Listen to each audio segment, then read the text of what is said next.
Hello and welcome back to my channel. I am Z.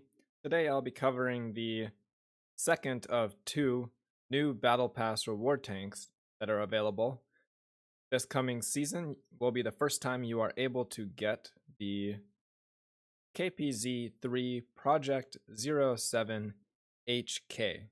So let's take a look at the stats and I will let you know if it's worth your tokens and time. So at first glance, this thing has crazy DPM, but this is when not in siege mode. So going into siege mode brings it down to below 3000, and this is with the loadout that I used. Yes, I wasn't running full bounty. I didn't have bounty optics or bounty low noise on the account I was using, but that was fine. Give me a more realistic trial. So, like I said, this thing does have a siege mode. Without siege mode, you can go 65 forward, 25 backward. Very, very good. View range is solid, almost 445 with the loadout. If you're running bounty or purple, you'll get over that 445. You can also toss in optics directive if you want. But this thing has really good camo. So, say if I add the camo, crew skill, then yes. 51% stationary, 33% moving. Very, very good. 5-second reload 360 alpha, not in siege mode. This is very much like the Sturv. So you can only aim your gun up. You can't move it side to side. Aim time and accuracy, not fantastic when outside of siege mode, but again, you're not going to be doing much shooting with it in this mode unless you are face hugging and then you have crazy DPM. Everything else looks solid in regular mode. If you switch over to siege mode, you have 20 forward and 18 back, which is actually very good, even though I'm not even running turbo. Turbo, you could run it even faster, but I decided to do low noise so that this thing can be sneakier. Your DPM does decrease down to a little under 3000. So a 7.24 second reload. Your standard pen is 268 with 1480 meters per second shell velocity. 320 heat pen with 1020 meters per second shell velocity. So not fantastic rounds for a tank destroyer, especially a sniping tank destroyer. The standard rounds are really good and very fast, but your premium rounds are, I mean, they're decent, but only 320 pen on the premium rounds for a tank destroyer that's supposed to be sniping. Luckily, in siege mode, your accuracy is very good. 0.23 with the loadout I'm running. Of course, you can run it more accurate by changing your field mods or by running aiming unit. Also, aim time blisteringly fast, just like the Sturv. When it comes to camo and view range, everything else stays the same as in regular mode. But again, your top speed and reverse speed do go down significantly. Now, this is where it gets a little bit bad for the tank. Look at this crew right here. The commander is also a gunner, the driver is also a gunner, and the radio man is a loader. If you've never seen a crew with this loadout, you are in the same boat as I am. I don't know any other crew that has this, let alone a German tank destroyer. Therefore, you essentially, to have a competitive crew, have to make a dedicated crew for a reward tank. Which I don't know how I feel about that. I'm not a fan of it. I normally just put crew from another tank into a reward tank. But this one needs a dedicated crew, which is kind of annoying. So in siege mode, you can, I believe, get up to 12 degrees of gun depression and 20 elevation. So solid. You can see over here kind of how it works, how it looks. APCR will bounce off of this thing just like the Sturv. Heat shells, on the other hand, will go straight through. This thing has no side armor. you will get HE penned all the time on the side and the back. Artillery will have a field day, as you will see. And yeah, so let's get into the battle. And I can let you know how I feel about this tank. So, I'm a fan for having unique things.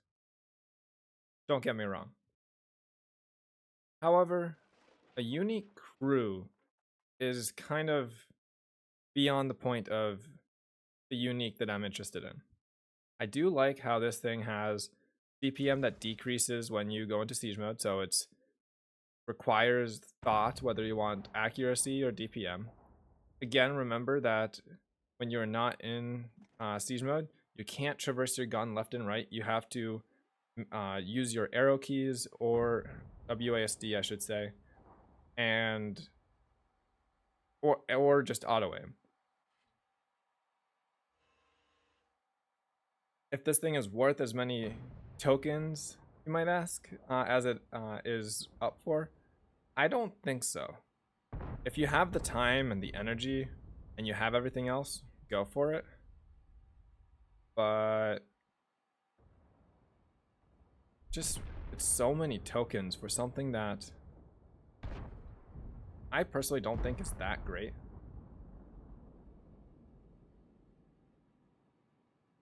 It can be fun. It can do some things that other tanks cannot. But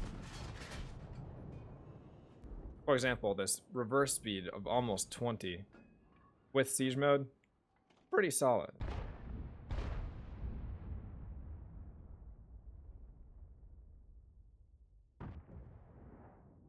It is quite mobile, which I'm glad it is, considering it has no armor, nothing else really.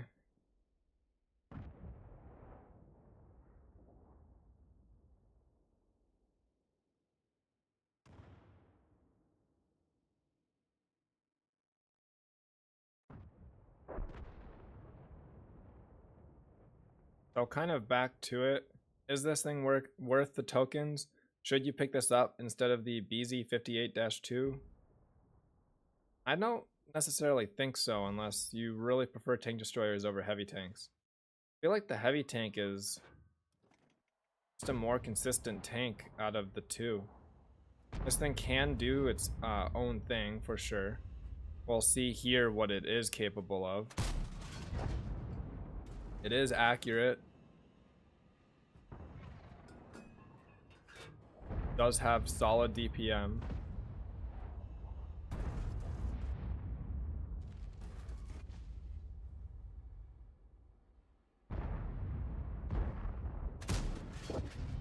You are able to hit Polas at, was that 350 meters.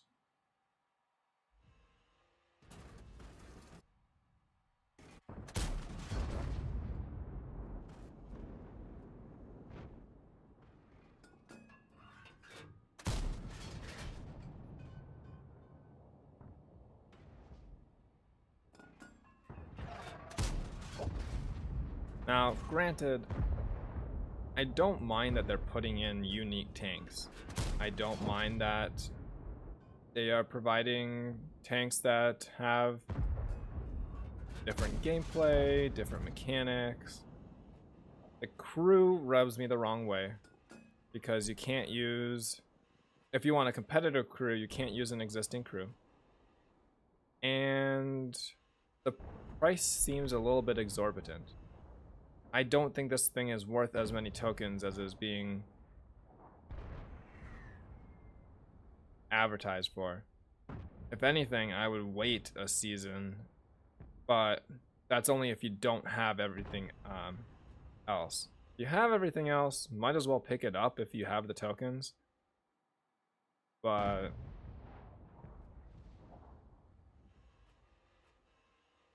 yeah, that's really about it.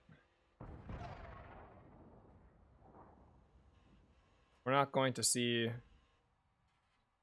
too much more in this battle. I'm gonna skip forward a little bit.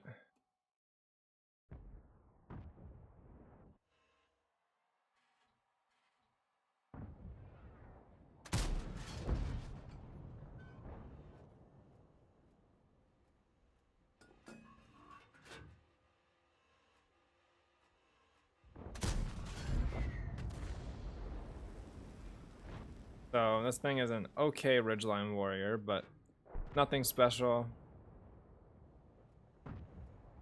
Again, I'm using a camo and view range loadout versus a accuracy and all-out DPM loadout. All of them are acceptable. I think this is one of those tanks that you will see multiple different loadouts, and this is what I was talking about. Artillery full pens me and sets me on fire. I will also say that that is one thing that did happen quite often, is getting set on fire. I don't know if it was an engine fire or a fuel tank fire. I think it was engine. So what that tells me is it would make sense to run that crew skill that prevents engine fires. Here are the post-game stats. Not a crazy battle. I think it did a decent job at showing it the strengths and weaknesses of this tank.